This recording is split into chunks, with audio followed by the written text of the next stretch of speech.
What is up, ladies and gentlemen? It's Steven Dumeng, referee Steven Dumeng, riding solo for this one.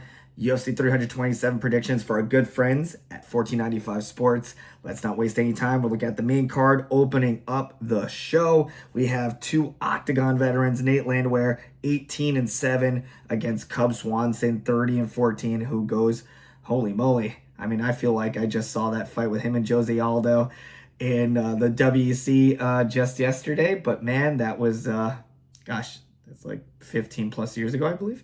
Something like that. It's been a while, and he's been with the UFC for some time. Nate, unfortunately, looking pretty inconsistent, pretty rough in his last few outings, getting finished in his last two. He is 2-3 in his last 5. Cub Swanson has been alternating wins and losses. He has been alternating wins and losses going back to, oh my, yeah, it's since 2020. He had a win, a loss, win, loss, win, loss, win. Does the pattern continue? Do we get a loss here? I mean, it could certainly happen. I mean, both of these fighters older for this division, especially the lighter weight classes. We always got to factor in age. Cub is 42 years old. Nate, I believe, is 37.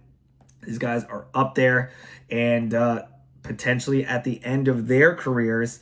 And Cub is the kind of fighter that is going to throw down, win or lose. He has 18 finishes, and you know, his last few losses were also like the few losses that Nate sustained, both knockout or TKO losses, aside from a decision to Andre Philly for Cub, that is. But you know, Nate's going to look to knock his head off. I mean, he has 9 wins by knockout. I don't see him looking to do anything but stand and trade. I think Cub is going to entertain that idea as well. I can see these guys throwing hands until one of them drops. Nate has also, like I said, but both of these guys have taken knockout losses. And what will happen here, I think Nate is going to get, I mean, both these guys are not going to waste any time. They're going to throw hands immediately.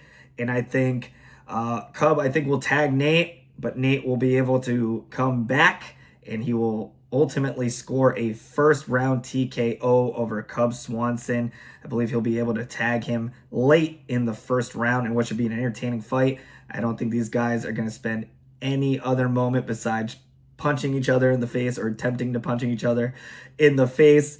So there you have it. I'm going with Nate Landwehr by TKO in the first round. Moving on to our next fight, two other guys that are either on highlight reels for other fighters or their own highlight reels because they produce knockouts.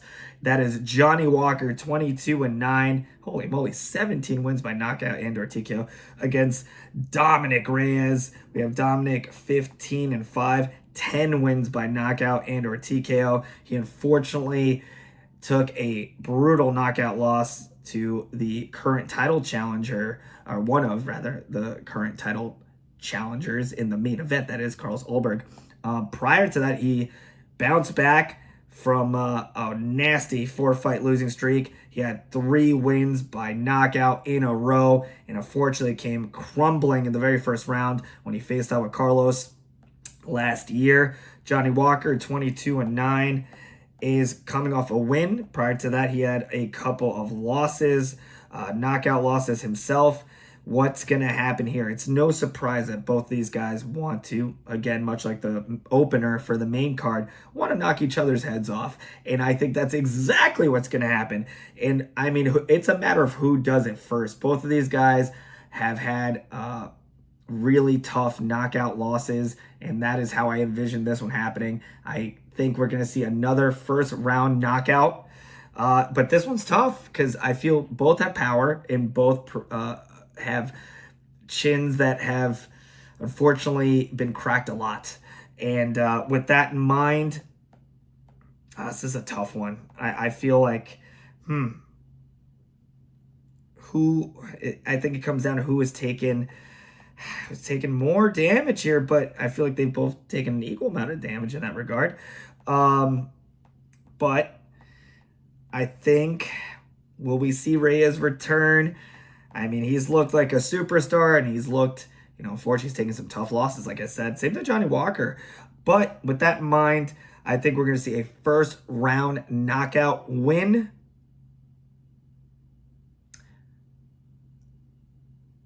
for Dominic Reyes. I think Dominic Reyes is going to be able to get his back to championship form, so to speak, or his peak form, so to speak. And we'll see him stand and trade. And I think he's going to end up getting I think it'll be a TKO. I think they're going to, much like the first fight, stand and bang. They'll drop each other. Ultimately, late in the first round, we will see Dominic Reyes with a first-round TKO over Johnny Walker. I mean, this one I feel is a coin toss. Either guy can knock each other out. Maybe we'll get a double knockout. No, I'm kidding. It won't. I'm going to go with Dominic Reyes by knockout. I'm sorry, by TKO. We'll get a TKO in the very first round. Moving on, we have Paulo Costa. Oh, I'm sorry. Wait, I'm in my jump. Yeah, I'm jumping ahead here. We have heavyweights in action. We have Josh, the incredible Hockett, 8-0, undefeated, 2-0 in the octagon against Curtis Blades, 19-5, a perennial contender in the paper-thin heavyweight division. What will happen here? Josh is certainly building himself to be quite the character. He's backed it up, again, with an undefeated resume, and he has not gone to a decision in his whole career. Curtis Blades, on the other hand, has faced a who's who and has never looked for, or rather, I don't want to say looked for, but he's never gotten a submission win. He has 13 wins by knockout and or TKO and 6 decision wins. Fortunately for him, he has been on the receiving end of 5 knockouts or TKOs of his own on his own losses. And with that in mind, I think that would be Josh's best bet, to try to stand and bang with Curtis.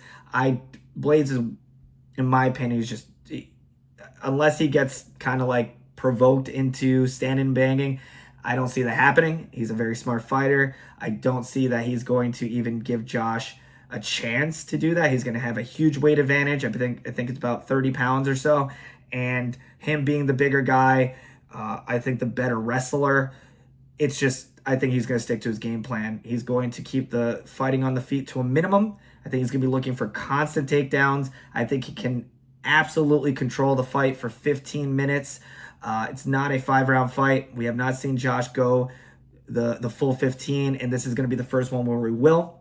I don't think he's going to be able to do much off his back. I think he's going to be constantly on the defensive. He won't be able to get the chance to stand and bang, and I think we will see Blades come out with a unanimous decision win, which I don't think this fight is going to be very entertaining. I mean, heavyweight fights are literally completely hit or miss. They're either awesome first-round knockouts or which could maybe happen. Josh has the power to stop Curtis. I just don't think that Curtis is going to give him a chance to do it. And I'm going with Blades by a somewhat boring, unanimous decision win where he's just going to effectively control and take down Josh at will.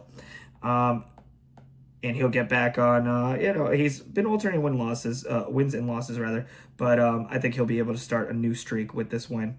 So that moves us to the next fight. We have Paulo Costa and Azamat Murzakanov, the professional 16-0, undefeated. He is currently on a 6-fight UFC win streak and has looked pretty darn unstoppable. I mean, he favors the win by knockout. He has 12 wins by knockout and or TKO. Paulo looking to get back on track, 15-4. And by back on track, I mean build another title shot, because he did, in fact, get back on track with a unanimous decision win in his last outing. Unfortunately for him, he took 2 decision losses prior to that.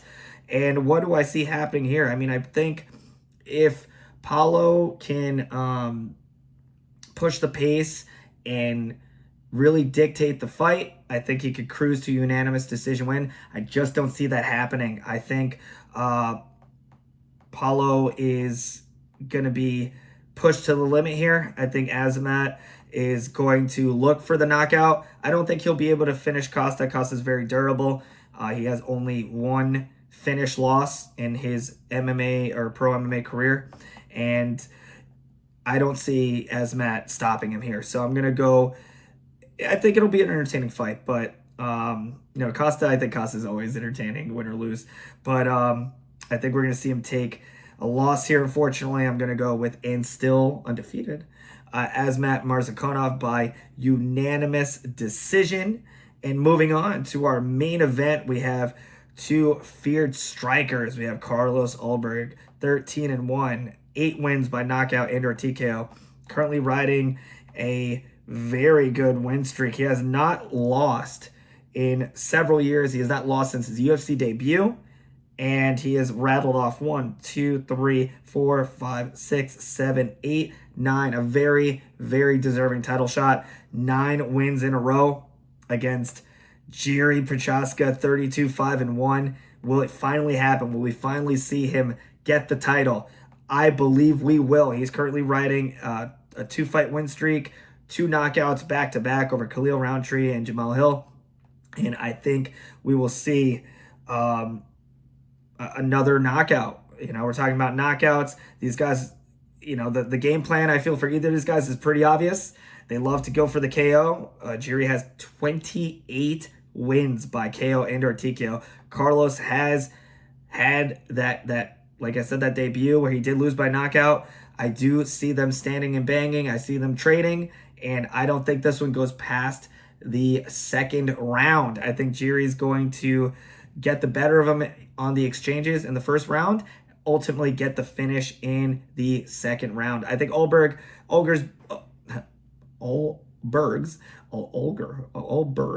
his Goldberg, his best chance of victory is a knockout. Jiří has been knocked out before, but I don't think he's going to let it happen. I think we'll see Carlos unfortunately get the TKO loss here. So we'll get a new light heavyweight champion. I think it's Jiří's time, and we'll see him get a win here and get another knockout win. So Jiří Procházka by TKO in the second round. There you have it, ladies and gentlemen. Thank you so much for tuning in. As always, follow our friends at 1495 Sports. Until the next one, enjoy the fights. Thank you for watching.